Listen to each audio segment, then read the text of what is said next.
السلام عليكم ورحمة الله وبركاته. بسم الله الرحمن الرحيم.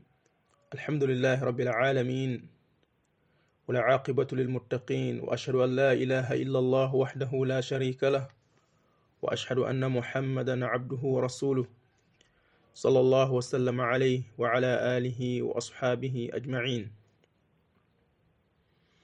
Chers frères et sœurs en Allah, chers concitoyens sénégalais, par ma voix modeste,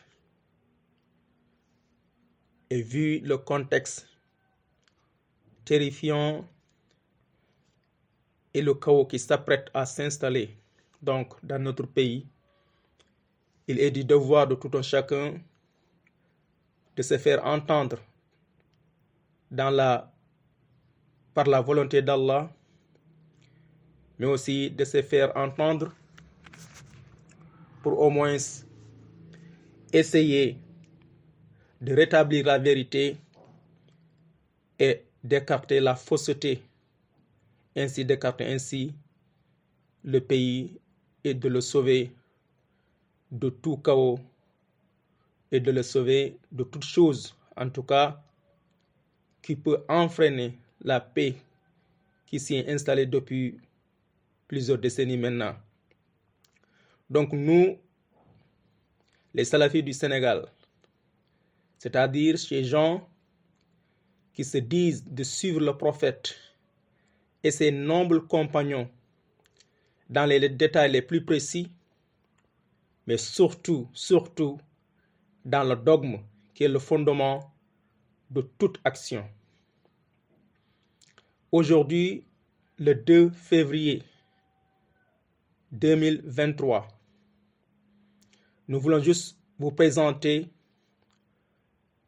un seul hadith parmi des dizaines de hadiths qui parlent de la relation entre le gouvernant et les gouvernés et le droit de tout un chacun.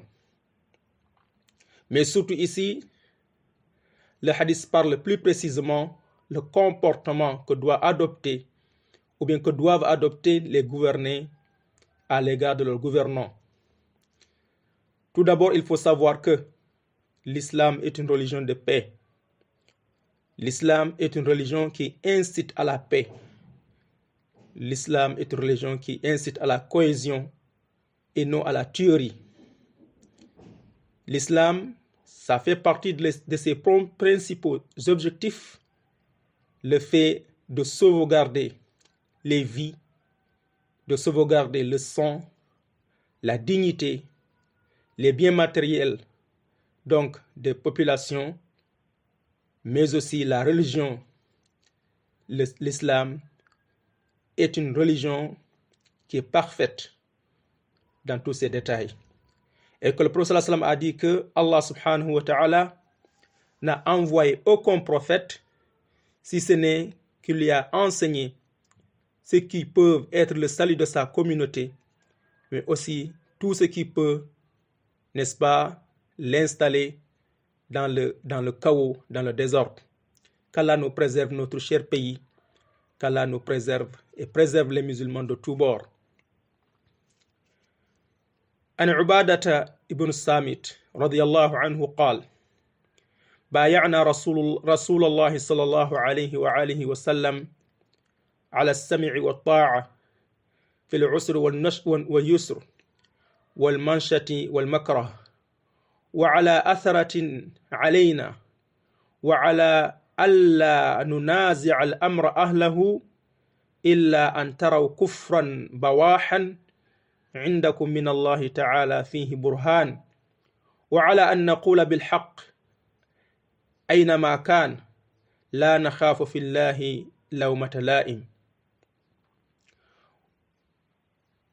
Ubada ibn As-Samit, qu'Allah l'agrée, a dit: nous prêtâmes serment au messager d'Allah, sur lui la paix et le salut, d'écouter et d'obéir dans l'aisance comme dans la difficulté, que nous aimions ou que nous répugnions, même si l'on s'accapare des biens à notre détriment de ne pas contester l'autorité à ceux qui la détiennent, sauf à la vue d'une mécréance manifeste dont Allah nous a fourni la preuve, de dire la vérité où que nous soyons et de ne craindre le blâme de personne en ce qui concerne la religion d'Allah. Ce hadith est authentifié par Imam Bukhari et Muslim. Donc ce hadith est authentique.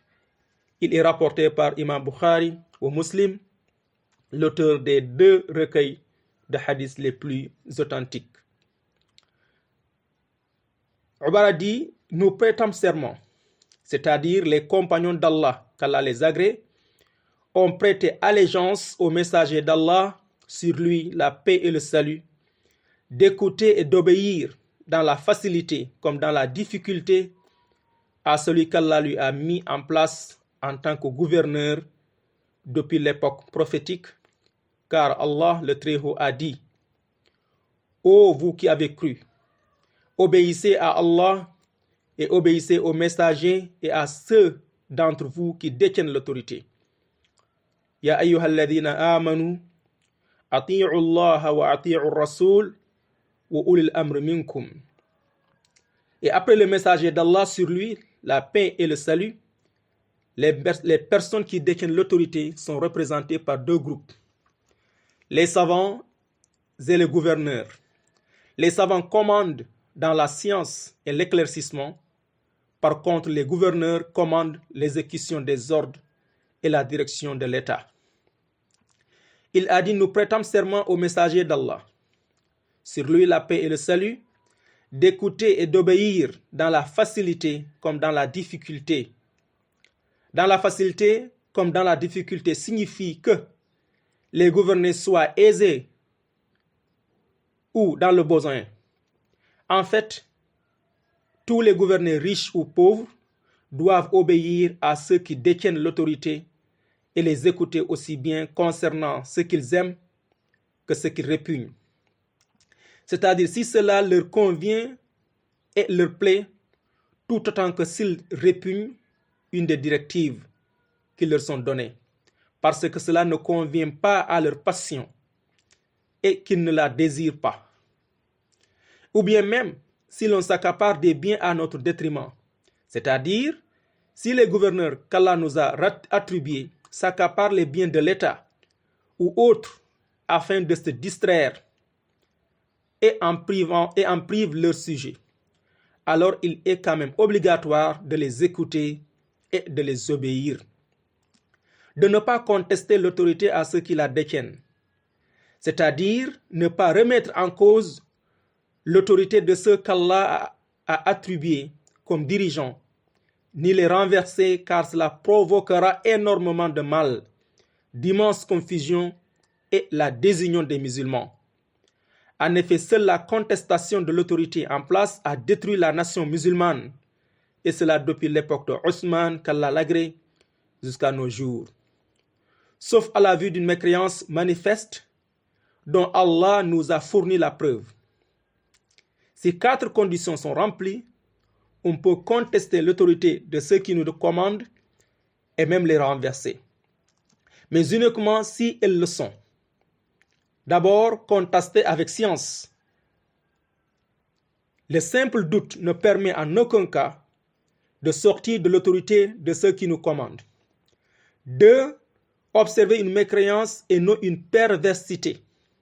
En effet, la perversité ne permet pas de sortir de l'autorité de ceux qui nous commandent, même s'ils s'adonnent aux boissons alcooliques, à la fornication et à l'oppression. Par contre, si l'on constate une mécréance évidente, elle sera alors considérée comme manifeste et incontestable. 3. Voir une mécréance flagrante et incontestable, c'est-à-dire évidente et sans équivoque. En effet, s'ils commettent un acte que l'on considère comme de la mécréance, alors qu'il est probable que ce n'en soit pas, il est formellement interdit de sortir de leur autorité et de les abandonner. Par contre, Si cet acte est une mécréance évidente et incontestable, comme le fait de rendre licite à ces sujets la fornication, l'adultère ou l'alcool, alors on peut contester leur autorité. Avoir une preuve manifeste venant d'Allah, c'est-à-dire nous avons une preuve évidente et irréfutable que ce que l'on constate est une mécréance. Cependant, si cette preuve est contestable du point de vue de son authenticité et qu'elle se base sur une argumentation bancale, il est interdit de sortir contre l'autorité en place et ceux qui nous commandent. Ceci en raison du grand mal et des préjudices immenses qui en découlent. En outre, et quand bien même on constaterait une mécréance manifeste, on n'a pas le droit de renverser le régime, sauf si l'on a la capacité réelle de le faire. En effet, si les gouvernés ne possèdent pas la force nécessaire pour cela, le renversement est interdit car il peut entraîner l'anéantissement du reste des gouvernés pieux et donner ainsi aux gouverneurs mécréants l'emprise totale sur ces sujets. Par conséquent, ces conditions sont les conditions qui autorisent ou qui obligent les gouvernés à sortir de l'autorité du gouverneur à condition qu'ils en aient la capacité. Dans le cas contraire, il leur est interdit de renverser son autorité car cela revient à mener les gens à leur perte sans qu'il y ait un profit dans le renversement de l'autorité du gouverneur. Mes chers compatriotes, voici d'une façon succincte la quintessence, n'est-ce pas, de ces hadiths qui parlent de l'obéissance et de l'écoute au gouverneur. Tout ça, c'est dans le but de sauver les vies, de sauver le sang des musulmans, de sauver l'honneur des musulmans, leur dignité, leur religion, mais aussi leur bien matériel.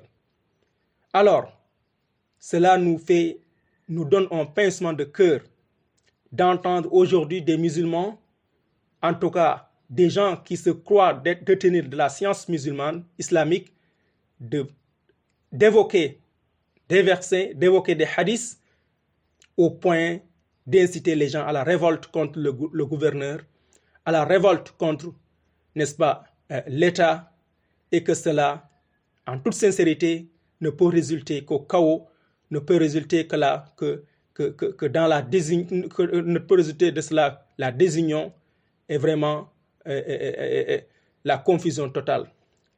Quoi qu'on puisse dire jusqu'ici, nous sommes parvenus à prier normalement, à jeûner normalement, à vaquer à nos occupations et à faire autant de bien, aussi bien dans notre religion que dans notre vie de ce monde-là.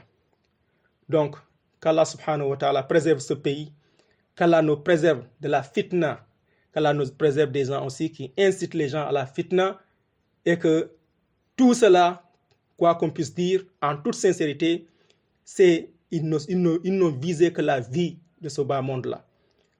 Ils ne sont pas révoltés, ou bien ils ne se révoltent pas contre le pouvoir pour une quelconque chose, n'est-ce pas, religieuse. Parce qu'il n'a pas, par exemple, légiféré la charia ou bien des choses pareilles. Non. Mais ce qui les pousse, c'est la vie. Notre vie est chère, notre vie est ceci et cela, c'est tout cela qui leur pousse vers la révolte et que vraiment, ceci n'est point l'enseignement de l'islam. Donc l'islam est propre de ces actes, de ces Sénégalais qui appellent les gens vers la révolte, les gens vers la tension. Et nous prions Allah subhanahu wa ta'ala par ses noms les plus sublimes et ses attributs les plus beaux de préserver ce beau pays et de préserver notre population. Subhanakallah wa bihamdik. Ashhadu an la ilaha illa ant. Astaghfiruka wa atubu ilayk. Abu Luqman al-Betenti.